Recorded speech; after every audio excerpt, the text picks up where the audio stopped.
ሰላም ጤና ይስጥልኝ። እንደምን አደራችሁ፣ እንደምን ዋላችሁ፣ እንዳላችሁበት የዓለም ክፍል እንዴት ናችሁ?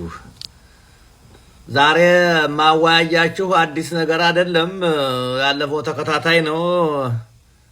የጉድ ቀን የሚል ርዕስ የሰጠሁት እንደምናስታውሰው ፋኖ በአማራ ሕዝብ ላይ በደረሰው መከራ፣ መሳደድ፣ መራብ፣ መቸገር፣ አገር አልባ መሆን እና የተዋቀረው መንግስታዊ መዋቅር ህገ መንግስት ጸረ አማራ በመሆኑ የግፍ ያንገፈገፋቸው ወጣቶች አገዛዙን ከስሩ ነቅሎ የአማራን ህልውና እናረጋግጣለን በሚል የወጣ ኃይል ነበረ። ይህ ኃይል በአጭር ጊዜ ውስጥ አገዛዙን አዳክሞ ባለም አቀፍና አገር አቀፍ የሆነ አህጉር አቀፍ የሆነ እውቅና ያገኘ ትግሉ እየጎመራ ሲሄድ ይህን ትግል ለማኮላሸት የፈለጉ ኃይሎች በሰሩት ከፍተኛ ሴራ የታገዘው እስክንድር ነጋ የአማራ ፋኖ አንድ እንዳይሆን ከህዝብ በተገዘበ ገንዘብ አርበኞችን እየከፋፈለ ያንዱ አንጋሽ ሌላው አወዳሽ በመሆን ለሁለት ዓመት ትግሉን እንቅፋት ሆኖ ቆይቷል። ሰሞኑን በተከታታይ የሱ ኃይሎች ለመንግስት እጅ እየሰጡ ነው። ይህንን በቃሉ አላምረው በአህያ ቁርበት የተሰራ ቤት ይፈራርሳል ጅብ የጮኸለት ነበር ያለን። አፋድ በአህያ ቁርበት የተሰራ ነው፣ እየጮሁ ነው። እንደምናውቃቸው ቆራጡ፣ ጸዳሉ፣ ማስረሻ፣ መስፍን፣ በእውነተኛ ስሙ ተስፋሁን፣ ኮሎኔል ፋንታሁን አማራ የተሰኙ በተከታታይ መግባታቸውን ወደ ላካቸው አካል ኃላፊነታቸውን የተሰጣቸውን ተልዕኮ ጨርሶ መግባታቸውን አይተናል።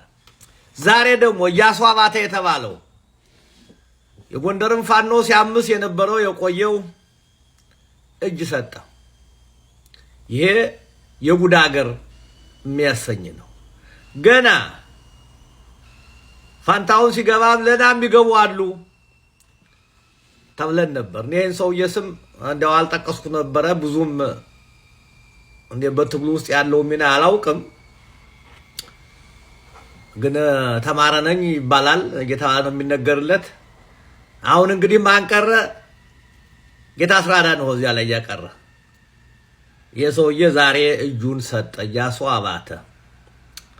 ይህንን እያየን ይህን እየሰማን አሁንም አፋር ትክክል ነው የምትሉ ወገኖች፣ ወንድሞች እባካችሁ ራሳችሁን ቀጥሉ።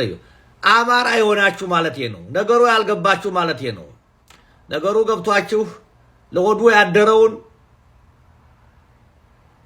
ያለ ሆዱ ሌላ ህሊና የሌለው ሰው ምንም ቢባል አይመጣም። ለሱ አትጨነቁ።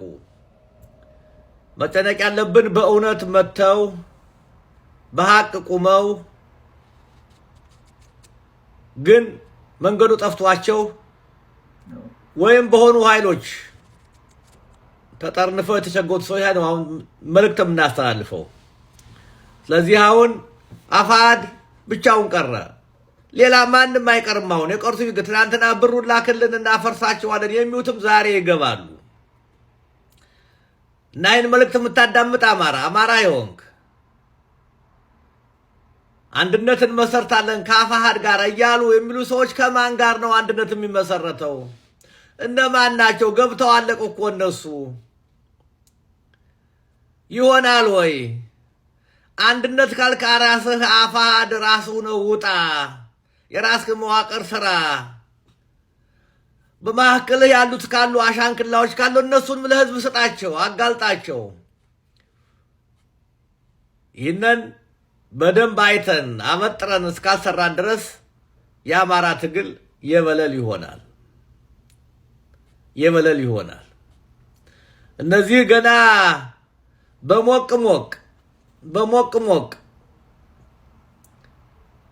ፋኖ ወደ ላይ ያደርጋል በአስቸኳይ ብሩም ሳንደክም እናገኛለን። ስልጣን፣ ቦታ፣ ጥቅም ወዳችን ሞላለን ብለው ያሰቡ ሰዎች ትግሉ ገና 2 ዓመት ጀግኖች እኮ 30 ዓመት 17 ዓመት 40 ዓመት 100 ዓመት ደቡብ አፍሪካ 100 ዓመት ተዋግተዋል። ሻዕቢያ 15 ዓመት 30 ዓመት ተዋግቷል። ህወሓት 17 ዓመት ተዋግቷል። ኢህአፓ ትናንትም ዛሬም አሉ፣ አልሞትንም አላሉም፣ ተዋግተዋል። ኦነግ አለ፣ ይኸው ዛሬ ስልጣን ይዟል። እንዴት ከዚያ መማር እናቅታለን? የኛ አማራ እንዴት እኒህ ሰዎች ባተለው ለእንዴት ለእነዚህ እንቦረቦራለን? እንዴት በውጭ ስላሉ ባንዳና ለባንዳ ዘራቸው ባንዳ ለሆነ የተወረቱበት አካባቢ በአንድ ቀን ዘልቀው የማያውቁ ሰዎች በእነሱ እንዴት እንደለላለን? አማራ የሆነ ይህንን ስማ። የዛሬ ልነግርህ የፈለኩት ኢያሱ አባተ እጅ ሰጠ። የሚቀጥል አሁን መቁጠር ብቻ ነው። እስከ መጨረሻው አንድ ሰው ሲቀር ድረስ መቁጠር ብቻ ነው። አሁን ማንቀረን እነዚህን ሰዎች ሰብስቦ ያዘ ሰው እውነት አማራ ነው ወይ? ለአማራ ትክል ገብቷል ወይ? ጀግና ነው ትሁት ነው ምናምን ነው እያልክ የምትል ይሄ እነሱን ቱልትላዎች ጭምር ካላሳፈራቸው ህሊና አልፈጠረባቸውም ማለት ነው። ያጋደላቸው ፋኖች ሸዋ ውስጥ ያጋደላቸው፣ ጎንደር ውስጥ ያጋደላቸው ስበሳቸው የተዘረፈ የአማራ ገንዘብ ህዝቡን ገመድ እየጎተሩ ያበሳጩ የዘረፉ ሰዎች በዚህ ስብስብ ስር የነበሩ ናቸው። እነዚህ ከአብይ በላይ ጥላቶቹ ናቸው። ወንድሞቹን ወህቶቹን አጋድለው አስደፍረው ዛሬ እጅ ሰጡ። እነ ኢያሱ አባተ እነ ኮሎኔል ፈንታውን ጋር 6 ሰው ነው የገባው። ያው የሱ አሽከሮች ናቸው። እሱ ፍላጎት ሊወጡ አይችሉ። አሁን ደግሞ አንድነት ለመድረስ ግንባር ደርሰናል ይሉናል። ይህን ጥያቄ አንሳ። ከነማን ጋር ነው አንድ ምን ኃይል ይዞ ነው አንድነት የሚፈለገው? በተከላላይ በሆነ አጠቃላይ የሆነ ድርጅታዊ አሰራርን በተመለከተ ደጋግሜ ተናግሬያለሁ። አፋ ሰው የለው አሉ ከተባለም ሁሉም ብልጽግናዎች ናቸው።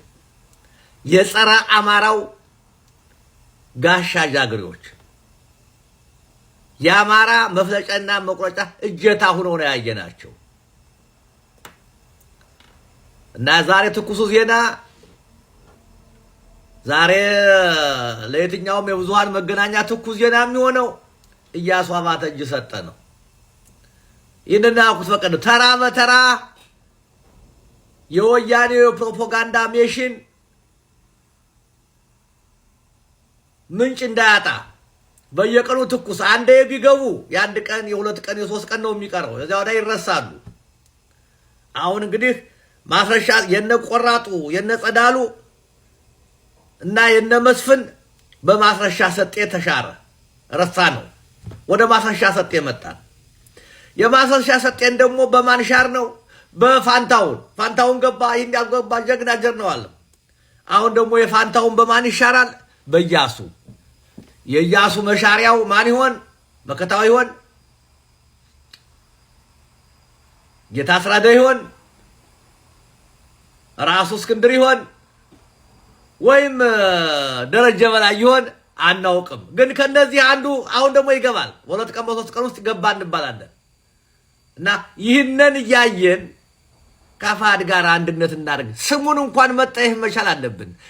የጠላት መሳሪያ የነበረ አሁን ጀርመን ሀገር የናዚ ምልክት በዘር አጥፊነት የተተረፈ ነው። ማንም ሰው ይዞ አይታየው በህገ ወጥ መንገድ ካሆነ መስተቀር እና ይህንን የአፋድን አርማ ስም የያዙ ሰዎች ጸረ አማራ ናቸው ብለን ልናወግዛቸው ይገባል። ዛሬ ግን ትኩስ ወሬ ይሄ ነው። ኢያሱ እጅ ሰጠ። ታምን የነበርክ ኢያሱ ጀግና ነው ትል የነበርክ ጀግንነት ግን እየው ባንዳ ነው። የባንዳ ዘር ወስላታ ነው። የነገሰ ይበለን። ሼር አድርጉት፣ አዳምጡት፣ ላልሰማ አሰሙ።